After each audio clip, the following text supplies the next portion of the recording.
regarding your country. He says that because the German courts are very sympathetic to the Ahmadiyya cause, knowing that they are genuinely under maltreatment in their own country, and so they are sympathetic. Seeing this, those non-Ahmadis who sought shelter earlier under the banner of People's Party, because they think the Ahmadis stand better chances of getting asylum in Germany, they pose to be Ahmadis. He says when they meet us in some public places, they come and respect us and say, well, show us the route to your mosque, we want to go to the new mosque. And when they retire to their own mosque, then they abuse us and laugh at us and mock us. So what should we do about it? I said, look here, you are not to play God. You don't suspect people's claims at all.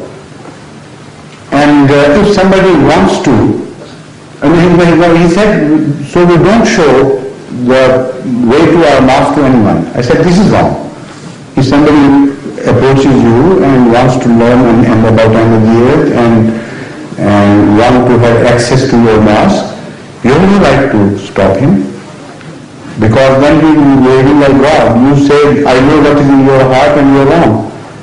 So you have no right to do that. He said, but we don't know. Maybe. I said, previously you said, just a minute. Then he started changing his stance.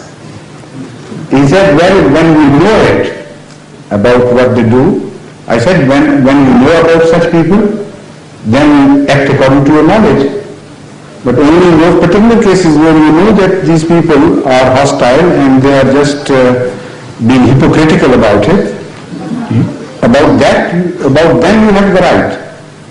He said, but about others, we have some little knowledge. We don't know much, but we suspect a little knowledge. So I said, to that little knowledge, to that extent, to the extent of their little knowledge, you may behave coolly to them, but not beyond that. Base your conduct on the knowledge you have. Don't go a step further. If you have a slight suspicion about somebody, be slightly cautious about him.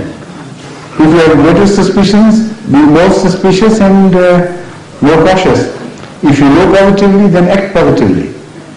But the principle to be guarded, which is most important to us, is that man is not permitted to act God, to play God. And this is made manifestly clear in the incident when one companion of Muhammad killed an adversary in battle. While just before being killed, he started reciting Kalima Tayyiba and saying Allah, La ilaha illallah Muhammadur Rasulullah. Having heard that, he stopped him. And when he reported this matter to Muhammad, he was very angry. So angry, in fact, that the person himself reports that I had never seen Muhammad that angry all my life. And another incident, the same incident is reported in other words. He says that when Muhammad started addressing me and repeating this sentence, Halla shaqaqta qalbahu, Halla shaqaqta qalbahu.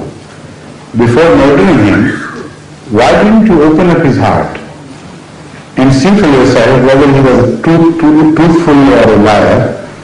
He said he kept repeating this until I wished that I had never become a Muslim till this time, so that I was not in a position to receive the wrath of Muhammad to such degree. So this is the attitude which is taught to us by Muhammad. In another report of the same incident or maybe some other incident, Muhammad said, what will you do?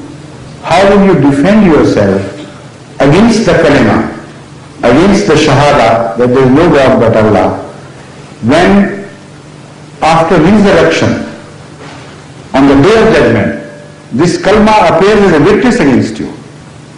Now this was such a forceful condemnation that according to the relatives, he was shaken to the very core, because no severer punishment could meet him on this earth than Muhammad sallallahu alaihi wasallam telling him that same kalima which he had rejected from the mouth of the adversary, that kalima might bear witness against him after resurrection. So this is our teaching. So anything which persuades people to act against this fundamental teaching is wrong. I will not permit it. I will not be a party to this crime.